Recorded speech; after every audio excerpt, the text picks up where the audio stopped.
Of the 4 U.S. presidents who have been assassinated, 2, Abraham Lincoln and John F. Kennedy, are engraved in our collective memory. William McKinley had already been president a full term when he was murdered at the turn of the 20th century. But James A. Garfield, in office less than 4 months when he was shot in 1881, is for most Americans an historical footnote. And that, says author Candace Millard, is a great shame. He was, without question, one of the most extraordinary men ever elected president. He was absolutely brilliant. You know, he was born into incredible poverty. In a log cabin. In a log cabin, the last of the log cabin presidents. His father died before he was 2 years old, and so to put himself through college, his first year, he was a janitor and a carpenter. By his second year, they made him assistant professor of literature and ancient languages. By the time he was 26, he was this college's president. It was just one of these astonishing things. He just had an off-the-charts mind. His loss is all the more heartbreaking, Millard writes in her recent book, because Garfield didn't need to die, even after he was shot. A Civil War hero and 9-term congressman, Garfield was drafted by fellow Republicans to run for president, an office he never sought. He called the presidency a bleak mountain. He knew that it was going to be a very difficult and lonely position to be in. And, you know, this is the height of the spoils system. The spoils system, under which anyone could petition the president in person for a government job, regardless of experience or ability. And so, could anyone just show up at the White House? They could. I mean, he would have like 100 office seekers every day. Charles Guiteau was one of those office seekers. Delusional and grandiose, he drifted through life.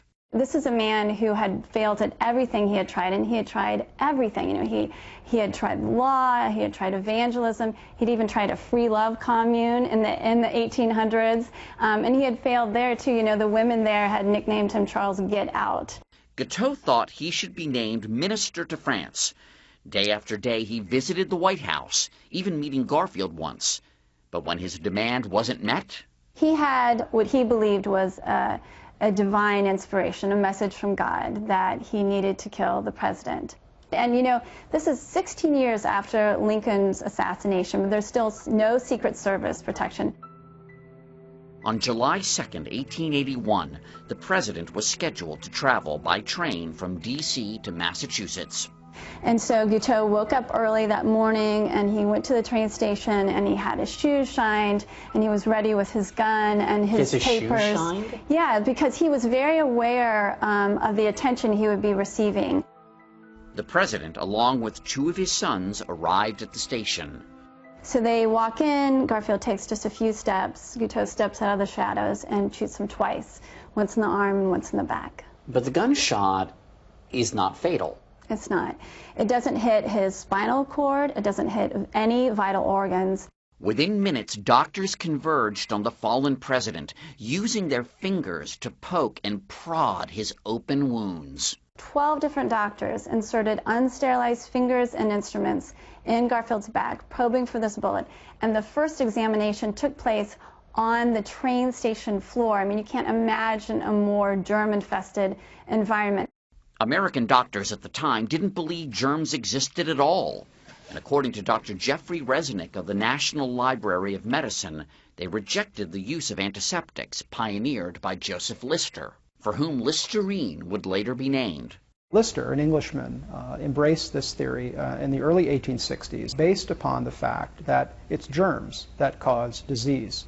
American doctors did not believe in the Listerian theory because they subscribed to the miasma theory. Bad air caused disease and illness, not germs. Germs you couldn't see. On the scene at the train station, cabinet member Robert Todd Lincoln. Present at his father's death 16 years before, he would also witness the murder of McKinley 20 years later. Of the 4 presidential assassinations, he was there for 3 of them. A pretty ghoulish distinction. That's right.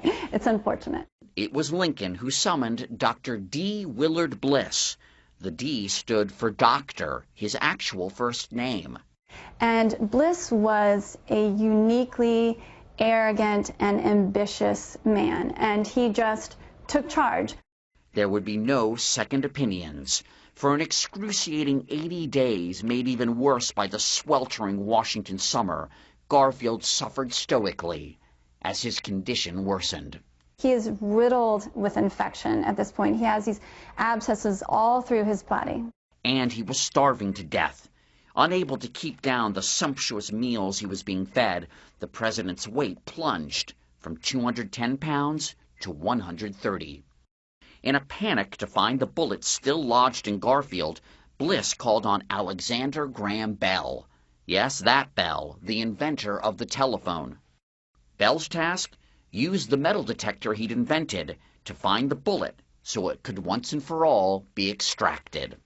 But unbeknownst to Bell, Garfield was lying on a bed made of metal springs, rare at the time. Which is obviously going to affect a metal detector. But worse than that, Bliss believed and had publicly stated that the bullet was on the right side of the president's body, and he would only let Bell examine that part of the president's body. And of course, the bullet had gone to the left.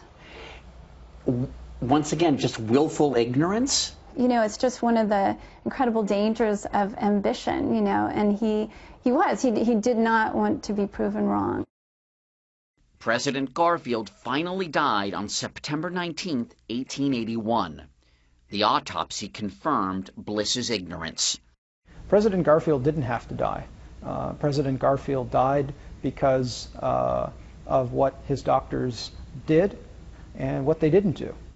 But from this senseless horror came good. The use of antiseptics was quickly accepted by American doctors.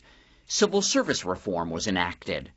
And perhaps even more significantly, one of the most important things that happened is it really brought the country together for the first time since the Civil War. It connected the North and the South? It did. It did. It healed this deep, deep, deep wound because there was this common sorrow and this understanding of loss. As for the man who shot the president, Charles Guiteau would be hanged, only aware at the very end that he would not be celebrated for killing the president. There's a quote in your book from Guiteau where he says something like, "It's the doctors that murdered Garfield." That's right. He says, you know, yes, I shot him, but his doctors killed him. This insane person actually says something sane. That's right. And it's true. Unfortunately, it's absolutely true.